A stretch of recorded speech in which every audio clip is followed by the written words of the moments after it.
नमस्कार, मैं अतुल ठाकुर आप सभी का एक बार फिर से अपने चैनल में हार्दिक स्वागत करता हूं। आज की इस वीडियो में हम करेंगे हिंदी साहित्य भक्ति काल भाग 4, जिसमें कि हमारे टॉप 25 मोस्ट इम्पोर्टेंट क्वेश्चन होने वाले हैं इस वीडियो में, जो कि TGT, LT, PGT Hindi, Hindi NET SET, JRF, GIC, GDC, KVS, NVS, DIET, ETC सभी परीक्षाओं के लिए उपयोगी सिद्ध होगी।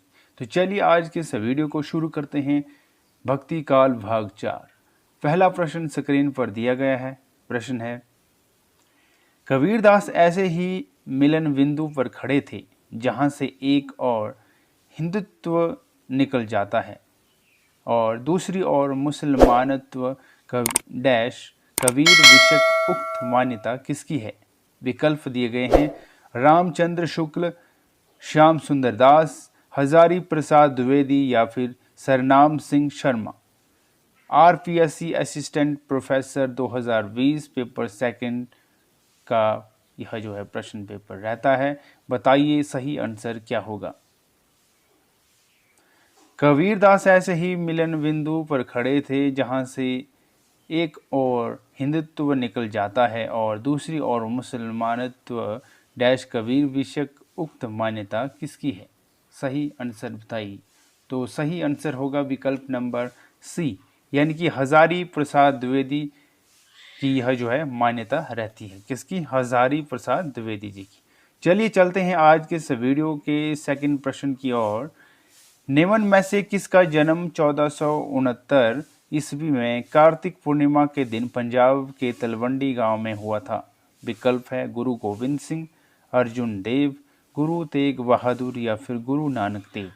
किसका जन्म हुआ था 1469 ईस्वी में कार्तिक पूर्णिमा के दिन? कहाँ पे? पंजाब के तलवंडी गांव में। किसका हुआ था? सही आंसर बताइए। तो सही आंसर होगा विकल्प नंबर जो रहता है डी, यानी गुरु नानक देव जी का जन्म हुआ था 1469 ईस्वी में। कहाँ पे? कार्तिक पूर्णिमा के दिन पंजाब के तलवंडी गांव में हुआ था। किसका? गुरु नानक देव जी का, यानी कि डी इसका सही आंसर रहेगा। अगला प्रश्न है प्रश्न नंबर 3। निर्गुण भक्ति काव्य धारा में उदासी संप्रदाय के प्रवर्तक कौन हैं? विकल्प दिए गए हैं, दादू दयाल, रज्जब, श्रीचंद या फिर मलुकदास। वेरी इंपॉर्टेंट क्वेश्चन है। निर्गुण भक्ति काव्य धारा में उदासी संप्रदाय के प्रवर्तक कौन है? तो सही आंसर होगा विकल्प नंबर सी, यानी कि श्रीचंद जो है उदासी संप्रदाय के प्रवर्तक रहते हैं। कौन रहते हैं? श्रीचंद। अगला प्रश्न है प्रश्न नंबर 4। संत साहित्य के संबंध में कौन सा कथन उचित नहीं प्रतीत होता है? कौन सा नहीं होता है? विकल्प दिए गए हैं, संत साहित्य एक वैचारिक भूमि पर स्थित है, रामचंद्र शुक्ल के अनुसार यह इस्लामिक आक्रमण से पराजित हिंदू जनता की असहाय मन स्थिति का परिणाम है, संत साहित्य को मात्र भजन पूजन के स्तर पर देखा जा सकता है, या फिर हजारी प्रसाद द्विवेदी के अनुसार संत साहित्य या भक्ति आंदोलन भारतीय चिंताधारा का स्वाभाविक विकास है। सही आंसर बताइए। यूपी पीजीटी 2021 की परीक्षा में पूछा गया था प्रश्न। सही आंसर बताइए। संत साहित्य के संबंध में कौन सा कथन उचित नहीं होता है या उचित नहीं प्रतीत होता? तो सही आंसर है इसका विकल्प नंबर सी, यानी कि संत साहित्य को मात्र भजन पूजन के स्तर पर देखा जा सकता है। ये इसका सही आंसर रहेगा। विकल्प number C is correct answer. अगला प्रश्न है प्रश्न नंबर 5। कबीर का भक्ति आंदोलन विद्रोह मूलक है, तो गोस्वामी तुलसीदास का प्रतिरोधात्मक यह विचार व्यक्त करने वाले विद्वान है। कौन है यह विचार व्यक्त करने वाले विद्वान? विकल्प दिए गए हैं, रामचंद्र शुक्ल, डॉक्टर नगेंद्र, डॉक्टर बच्चन सिंह या फिर डॉक्टर रामविलास शर्मा। क्या होगा इस प्रश्न का सही उत्तर? कबीर का भक्ति आंदोलन विद्रोहमूलक है, तो गोस्वामी तुलसीदास का प्रतिरोधात्मक यह विचार व्यक्त करने वाले विद्वान कौन है? तो सही आंसर रहेगा इसका विकल्प नंबर सी, यानी कि डॉक्टर बच्चन सिंह का यह जो है विद्वान रहते हैं। कौन रहते हैं? विचार व्यक्त करने वाले जो विद्वान है डॉक्टर बच्चन सिंह। अगला प्रश्न है प्रश्न नंबर 6। गुरु नानक देव की माता का नाम था, क्या था? लक्ष्मी था, बितस्ता था, रूपना था या फिर तृप्ता था? क्या था? गुरु नानक देव जी की माता का नाम बताइए। तो सही आंसर है विकल्प नंबर डी, यानी कि तृप्ता गुरु नानक देव जी की माता का नाम था। क्या था? तृप्ता। अगला प्रश्न है प्रश्न नंबर 7। हम तो भक्ति मुक्ति में आया, हम तो भक्ति मुक्ति में आया, गुरु प्रसाद राम गुण गाया। हम तो भक्ति मुक्ति में आया, गुरु प्रसाद राम गुण गाया, पंक्तियां किस ग्रंथ से ली गई है? विकल्प दिए गए हैं पद्मावत, रामचरितमानस, कबीर की परिचय या फिर बीजक। सही आंसर क्या होगा इसका? तो सही आंसर रहेगा इसका विकल्प नंबर सी, यानी कि कबीर की परिचय में यह पंक्ति देखने को मिलती है। अगला प्रश्न है प्रश्न नंबर 8। संत काव्य परंपरा का कौन सा कवि अपनी विद्वता यानी कि सर्वाधिक शिक्षित होने के कारण प्रसिद्ध है? विकल्प है धर्मदास, रविदास, सुंदरदास या फिर रज्जवदास। सही आंसर बताइए। यूपी टीजीटी 2021 की परीक्षा में पूछा गया था यह सवाल। सही आंसर क्या होगा? संत काव्य परंपरा का कौन सा कवि अपनी विद्वता यानी कि सर्वाधिक शिक्षित होने के कारण प्रसिद्ध है? कौन है? तो सही आंसर होगा इसका विकल्प नंबर सी, यानी सुंदरदास जो है सर्वाधिक शिक्षित होने के कारण प्रसिद्ध है, यानी अपनी विद्वता के कारण प्रसिद्ध है। कौन है? सुंदरदास। अगला प्रश्न है प्रश्न नंबर 9। कबीर कुता राम मुतिया मेरा नाऊ, गले राम की जे बड़ी, जित खेचे तित जाऊ। इस दोहे में किस तरह की मानसिकता व्यक्त हुई है? आत्मसमर्पण, मान, दीनता या फिर कुंठा? क्या होगा इस प्रश्न का सही उत्तर? तो करेक्ट आंसर होगा इसका विकल्प नंबर ए, यानी आत्मसमर्पण जो है जैसी मानसिकता जो है इसमें व्यक्त हुई है। किस प्रकार की मानसिकता व्यक्त हुई है इस दोहे में? आत्मसमर्पण इसमें जो है व्यक्त हुआ है। ए इज करेक्ट आंसर। अगला प्रश्न है प्रश्न नंबर 10। क्या विरहिन को मीच दे, क्या विरहिन को मींच दे के आपा दिखलाई, 8 पहर का दांझणा मोपे सहा न जाई। इन पंक्तियों में प्रेम की किस स्थिति का वर्णन हुआ है? विरह की अतिशयता, प्रेम की सामान्य स्थिति, प्रिय की निष्ठुरता या फिर उपालंब? क्या होगा सही आंसर इसका? यूजीसी नेट दिसंबर 2020 जून 2021 शिफ्ट फर्स्ट में यह क्वेश्चन पूछा गया था। तो मोस्ट इम्पोर्टेंट क्वेश्चन रहता है। क्या होगा इस प्रश्न का सही उत्तर? तो सही उत्तर होगा इसका विकल्प नंबर ए, यानी कि विरह की अतिशयता जो है इसका सही उत्तर होगा। ए इज करेक्ट आंसर। अगला प्रश्न है प्रश्न नंबर 11। कबीरदास जी ने अपने रहस्यवादी और दार्शनिक विचारों की व्याख्या किस में की है? रामायणी में की है, संबंध में की है, साखी में की है या फिर कबीर पंथ में की है? कबीरदास जी ने अपने रहस्यवाद और दार्शनिक विचारों की व्याख्या किस में की है? तो सही आंसर होगा विकल्प नंबर ए, यानी कि रामायणी में कबीरदास जी ने अपने रहस्यवादी और दार्शनिक विचारों की व्याख्या की है। किस में की है? रामायणी में की है। अगला प्रश्न है प्रश्न नंबर 12। कबीरदास की भाषा शैली कैसी थी? विकल्प दिए गए हैं सधुकड़ी, खड़ी बोली, अवधी या फिर अपभ्रंश। सही आंसर बताइए। कबीरदास की भाषा कैसी थी? तो सही आंसर होगा विकल्प नंबर ए, यानी कि सधुकड़ी भाषा जो है कबीर की भाषा थी। कैसी थी? सधुकड़ी भाषा। अगला प्रश्न है प्रश्न नंबर 13। पहाड़ पूजे हरि मिले तो मैं पूजूं पहाड़, यह उक्ति किसकी है? विकल्प है रसखान की, रहीम की, मलुकदास की या फिर कबीर की। पहाड़ पूजे हरि मिले तो मैं पूजूं पहाड़, यह उक्ति किसकी है?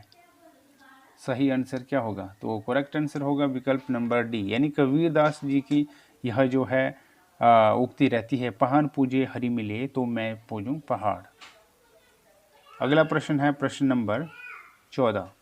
निम्नलिखित में से कौन निर्गुण भक्ति धारा का कवि नहीं था? विकल्प है नानक, जायसी, मीरा या फिर कबीर। क्या होगा सही आंसर?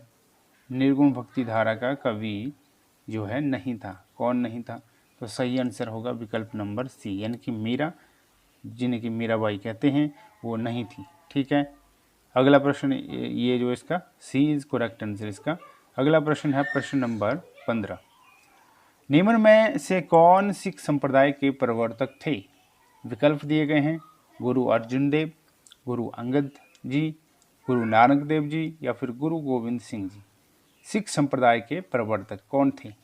तो सही आंसर होगा विकल्प नंबर सी, यानी गुरु नानक देव जी सिख संप्रदाय के प्रवर्तक थे। चलिए चलते हैं अगले प्रश्न की ओर, जो कि रहता है प्रश्न नंबर 16 आज के इस वीडियो का। निम्न में से मुल्कदास की रचना के नाम बताइए। विकल्प दिए गए हैं मृगावती, सुंदर विलास, विजय या फिर रतन खान। क्या होगा सही आंसर? मुल्कदास की रचना के नाम बताएं। क्या होगा सही आंसर इसका?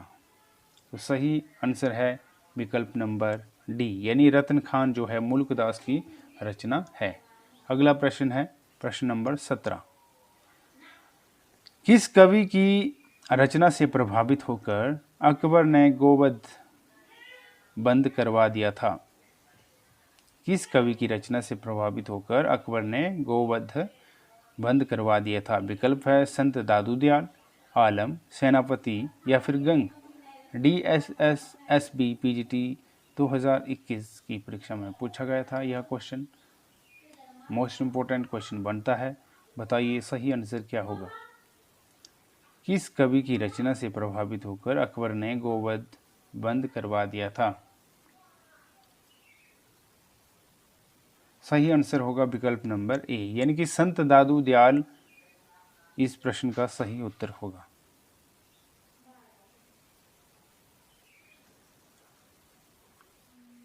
अगला प्रश्न है प्रश्न नंबर 18। चलती चाकी देख के दिया कबीरा रोए दो पाटन के बीच में, साबुत बचा न कोई। काव्य पंक्तियों में कौन सी शब्द शक्ति है? विकल्प है अभिधा, लक्षणा, व्यंजना या फिर विल। सही आंसर क्या होगा? तो सही आंसर होगा इसका विकल्प नंबर सी, यानी कि व्यंजना इसमें जो है इसका आंसर रहेगा। क्या रहेगा? व्यंजना। अगला प्रश्न है प्रश्न नंबर 19। मनुआ तो दहूं दिसी फिरे, यह तो सुमिरन नाही। उक्त काव्यांश किस कवि का है? मनुआ तो दहूं दिसी फिरे, यह तो सुमिरन नहीं। ये जो है उक्त काव्यांश किस कवि का है? सूरदास का, रहीम का, रसखान का या फिर कबीर का? सही आंसर क्या होगा? तो सही आंसर होगा इसका विकल्प नंबर डी, यानी कबीरदास जी का जो है यह काव्यांश रहता है। मनुआ तो दहूं दिसी फिरे, यह तो सुमिरन नहीं। ये किसका है? कबीरदास जी का। अगला प्रश्न है प्रश्न नंबर 20। अषड़ियाँ छाई पड़ी, पंथ निहारी निहारी, जिभड़ियाँ छाला पंडिया, राम पुकारी पुकारी। इस सखी में निम्नलिखित में से किस साधना पद्धति का मुख्य प्रभाव है? नाथपंथी साधना, सूफी साधना, सिद्ध साधना या फिर अद्वैत वेदांत। क्या होगा सही आंसर? तो सही आंसर होगा इसका विकल्प नंबर बी, यानी सूफी साधना पद्धति का प्रभाव इसमें जो है दिखता है। किसका? सूफी साधना का। बी इसका सही आंसर होगा। अगला प्रश्न है प्रश्न नंबर 21। दुल्हिन गावोहू मंगलचार पद में प्रेम का कौन सा रूप है? दुल्हिन गावहू मंगलचार पद में प्रेम का कौन सा रूप है? साहचर्य जन्य प्रेम, सहज प्रेम, विषय प्रेम, विषम प्रेम या फिर दाम्पत्य प्रेम। क्या होगा सही आंसर? दुल्हिन गावहू मंगलचार पद में प्रेम का कौन सा रूप है? सही आंसर है विकल्प नंबर डी, यानी दाम्पत्य प्रेम इसमें है। क्या है? दाम्पत्य प्रेम। अगला प्रश्न है प्रश्न नंबर 22। एक अचंभा देखा रे भाई, ठाढ़ा सिंह चरावे गाई, पहले पूत पीछे भई माई, चेला के गुरु लाई पाई। जल की मछली तरवर व्याई, पकड़ी बिलाई मुर्गे खाई। बेल ही डारी गुनी घरी आई, कुत्ता को ले गई बिलाई। तली करी साशा ऊपरी करी मूल, बहुत भांति जड़ लागे फूल। कहे कबीर या पद को बूझे, ताकू तीनू त्रिभुवन सूझे। पद के संदर्भ में असंगत है, क्या है? उल्टवासी है, भक्ति की चरम दशा है, योग की साधना पद्धति है, या फिर ज्ञेयता है। सही आंसर क्या होगा इसका?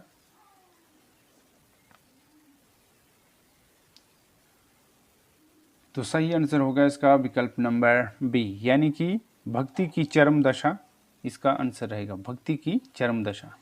अगला प्रश्न है प्रश्न नंबर 23। ढाई अक्षर प्रेम का पढ़े सो पंडित होए, यह पंक्ति किस कवि की है? ढाई अक्षर प्रेम का पढ़े सो पंडित होए, यह पंक्ति किस कवि की है? वेरी इंपॉर्टेंट क्वेश्चन बनता है। DSSSB PGT हिंदी 2021 की परीक्षा में पूछा गया था प्रश्न। सही आंसर क्या होगा? कुतुबन, ईश्वर दास, कबीर या फिर जायसी। ढाई अक्षर प्रेम का पढ़े सो पंडित हुए, यह पंक्ति किस कवि की है? वेरी इंपॉर्टेंट क्वेश्चन बनता है। सही आंसर होगा विकल्प नंबर सी, यानी कबीर दास की यह जो है पंक्ति रहती है। ढाई अक्षर प्रेम का पढ़े सो पंडित होए, यह जो है पंक्ति किसकी रहती है? कबीर की। अगला प्रश्न है प्रश्न नंबर 24। गुरु नानक का जन्म कहाँ हुआ था? लुधियाना में, पटना में, तलवंडी में या फिर अमृतसर में? सही आंसर क्या होगा? तो सही आंसर होगा विकल्प नंबर सी, यानी कि तलवंडी में गुरु नानक देव जी का जन्म हुआ था। कहाँ हुआ था? तलवंडी में। अगला प्रश्न है आज की इस वीडियो का अंतिम प्रश्न, प्रश्न नंबर 25। विठोबा का भक्त किसे माना जाता है? विठोबा का भक्त किसे माना जाता है? रहीम को, सूरदास को, मीराबाई को या फिर नामदेव को? तो सही आंसर होगा इसका विकल्प नंबर डी, यानी कि नामदेव को विठोबा का भक्त माना जाता है। तो चलिए आज की इस वीडियो को हमने यहीं तक थी हमारी, और जिसमें कि हमने जो है टॉप 25 मोस्ट इम्पोर्टेंट क्वेश्चन किए इस वीडियो में, जो कि हमारा था भक्ति काल भाग 4।